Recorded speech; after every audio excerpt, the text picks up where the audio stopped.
Sony are about to be made to look like baffled old boomer dinosaurs as Microsoft are about to kill console generations and evolve console gaming from the ground up. Neatly dividing the eras of TV set gaming is about to be burned away into a small pile of outdated ash, and Sony are going to be left pouring through it for hope. Meanwhile, Microsoft are kicking off in my opinion, a long overdue and in fact long predicted move that will bring console plebs into line with the beauty and glory of the PC master race. And by extension will bring with it some of the annoyances PC gamers face every friggin' new game release. When the Xbox Series X, One X, Model X... Wait, that might be too many X's. When the Xbox that was first unveiled as the Xbox Series X, but then was confirmed that they're just calling it the Series X, just Xbox, that was... Oh my god, I've gone cross-eyed and I can't read my notes. The hell are you doing, Microsoft? So this thing, you know, I put a picture on the screen. You recognize that, right? Well, shorthand it to the Series X. Even though it is a singular thing, not a series of thing, and won't actually be the only entry in the generation of Xbox, this particular model will likely be just a high-end model, with other options also at launch, with a different Xbox Series X Xbox model with the lower specs for people who care more about price than 4K. You'll have the Xbox Series X, Xbox X, and the... For fuck's sake, Microsoft! Why? Shall we start again? Hello again, I am Blunty, and amongst the comments, sometimes framed as criticisms, to the recent announcements of the Xbox Series X is, oh, the Xbox is just a PC now, lol. It's a dumb comment from dumb people, and in this case it seems based on nothing more than the initial impression of the upright form factor when compared to the low horizontal, more traditional thing for a console. Although that form factor is hardly universal. Shout out to my GameCube bros! But what Microsoft are planning with the Series X, it's not just about hardware anymore, it's about general philosophy of publishing and the user base in general, and what happens to that user base every time you upgrade. There will be no more generations, according to Microsoft, no more 7 to 10 year update cycle, no more hard break or generational leaps forward in power and capability. Instead, it'll be just like PC gaming. One platform of compatibility, but many different levels of capability. Just like the two PCs I have sitting beside me as I say these words to you into the microphone that's going into one of those PCs. One has a very powerful Threadripper CPU and is teamed with an RTX 2080 Ti, and it dances happily with ultra graphics 4K gaming, and it's glorious. The other one, which I often use for running games while I'm streaming, is a comparatively humble Ryzen 5 2600 teamed with a GTX 1080, and its job is 1080p and 1440p gaming, which it does quite well. But both machines run the exact same software, have the exact same interface, run the exact same games, and I use the exact same controls for both keyboard, mouse, Xbox controller.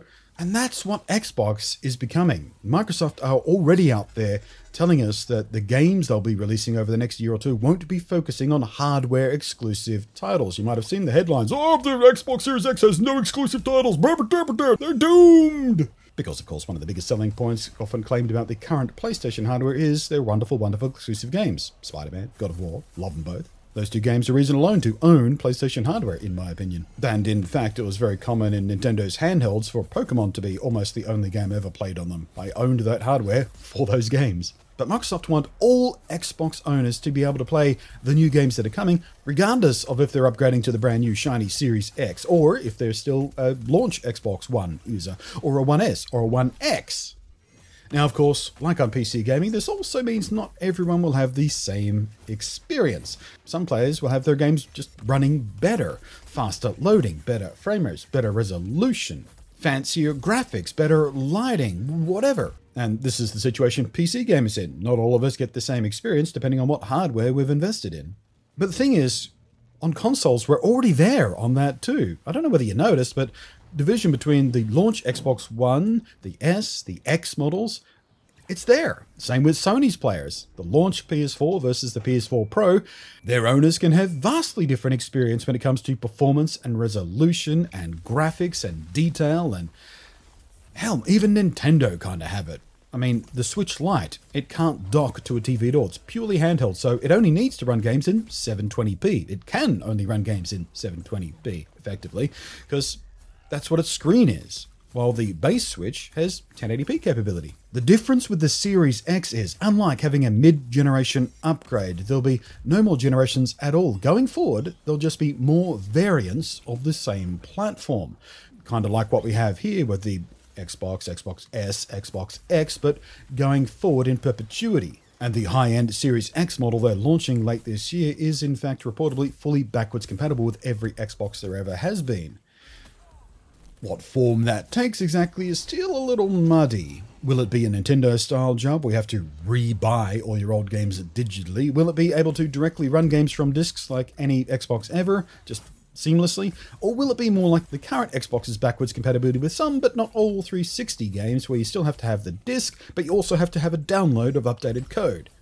However that shakes down, what Microsoft are doing are building a walled garden version of PC gaming, while maintaining the core benefits of console gaming, that being fuss-free, plug-and-play setup. You buy a game, you know it's going to work, there's no fiddling with settings or anything, it just works, in theory. And they'll have a controlled, targetable set of hardware variants game devs can optimize for more easily than they can on the vastly more broad and wild west of desktop PC hardware combinations. And that means PC and Xbox hardware will be a lot like the division between Apple iPhones and Android phones. Sure, you can claim Android has more freedom of choice and less of a walled garden, and it's often less expensive depending on which compromises you're willing to make on build quality and feature set and support and things like that. But there's also a reason almost every single iPhone app runs better than its Android equivalent. Don't call me an Apple fanboy. I'm sitting here with in front of me. I've got the latest iPhone. I've also got a Pixel 4 sitting here. I've used it myself. I've done it. And I'm here to tell you, the Apple apps really do just run and work better and more seamlessly and more reliably, especially when it comes to camera stuff, by the way. On Android, there's just too much variability. Countless combinations of CPU, GPU, screen resolution, screen dimension, size, power, battery life, while iPhone has just a few models with extremely consistent base architecture. And that's what Microsoft are doing. They're trying to be the iPhone of console gaming.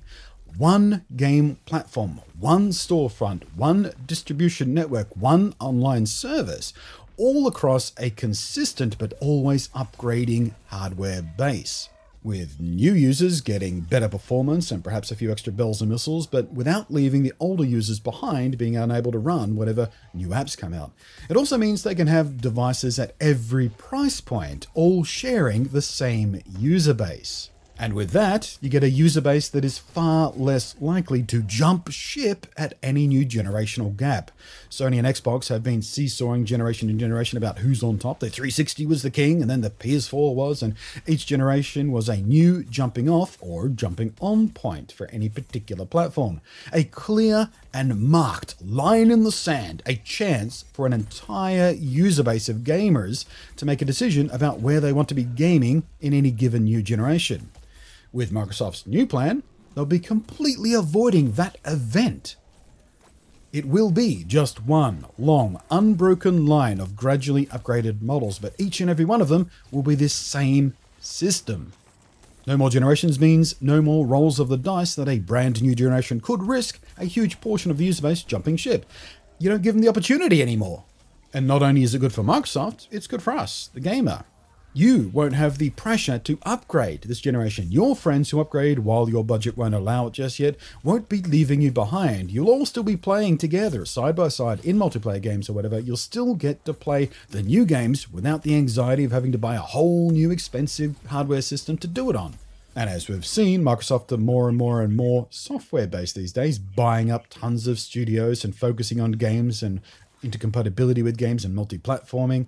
And if the new Xbox stuff is anything like PC gaming, or indeed like my earlier iPhone analogy, any given hardware point will still feel relevant and at a good enough level for at least 3 years. Sure, that is shorter than the common 5 to 10 year cycle consoles have been floating in for decades now. But at the same time, it means console gaming won't fall behind PC gaming nearly as quickly. If you care about the pure raw performance, you can keep up now. You don't have to wait 7 years to get all the shiny new stuff PC gamers have been playing with. Of course, on the PC gamer side of things, it might make the complaints about console gaming holding back PC gaming when it comes to multi-platform titles either a lot worse, because they will have to support further back in the line of hardware, or it might make things a lot better, because there'll be more flexibility in how they design the games from the ground up from the start. Either way, while at first I was skeptical about what was happening to the Xbox brand, the more I unpack what it actually means for gaming as a whole, and gamers, I think it might actually be a really, really good thing. Less division in the community about the haves and have-nots, and more focus on just playing the games and having fun. Well, a man can dream of a better, less pointlessly petty gamer community, right? Yeah, right. And as far as my provocative opening line, baiting the Sony fanboys who have already left a pissy comment and long abandoned the video and didn't wait for me to get to the crux of the point, Sony are about to be made to look like baffled old boomer dinosaurs. Well, the fact is we don't know much about their own plan yet. They may be working along similar lines. We will soon know. In the next month or so, we're expecting a big info dump. But it seems clear that unless they also follow suit with a softer division between generations, their own hardware may indeed seem out of date far faster than ever before. While Microsoft, probably annually, will bring out the latest and upgraded models, again, much like Apple do, Sony may be stuck in their stodgy 5-year cycle of generation and mid-generation updates. It's going to make them seem very slow, quite out of touch, and very out of date. And without a mutually timed generation gap like we've had pretty much ever, people playing Xbox won't have any incentive to jump over to whatever new PlayStation comes out, like what happened this generation. Tons of Xbox 360 players, a thriving, powerful system, well, they all popped over to the PS4 as the disastrous pre-launch crap from the Xbox One gave them the excuse and opportunity. But that combination of events will likely never happen again. Without the generation break, that clear-cut decision time for the entire consumer base of console gamers will simply not exist. It won't happen. There's no such thing as that gap anymore. No such thing as that point in which you have to make a decision about which new generation console you're going to buy, or buy first at least. Microsoft have been working towards this for quite some time. You can even see it in some of the things they've done on the PC gaming side of things, not least of which is focusing on less hardware exclusives and far more cross-platform compatibility and cross-play and even cross-buy in many instances. And this is something they've been bagged out for. Oh, what's the point in owning an Xbox if you can just play it on the PC instead? Well, yeah, if you have a powerful gaming PC, sure, buy it there. Microsoft don't lose out there. You're still buying their thing. The consumer base gets more options, more choice, and for those gamers who want to avoid the extra complexities that come with PC gaming, then they can just buy an Xbox and just have it work straight out of the box. Plug it in, turn it on, wait a few hours for the firmware to patch, put in your game, wait for the day one patch, and then just play your game and never have to fiddle with a single setting, ever. How is that a bad thing? I don't get how people say that's a bad thing, that the Microsoft published games are not exclusive to Xbox. Oh, how are they going to sell Xbox hardware if they're not exclusive? Well, toy. Think about it for 3 seconds. And of course you've got Game Pass, which is just another sort of leaf in that book of an ongoing Xbox life that doesn't have a clear division because of just the nature of the way Game Pass works. It's going to be a very interesting year in gaming is all I'm saying. Thanks for watching. I am Blunty, and I will catch you next time.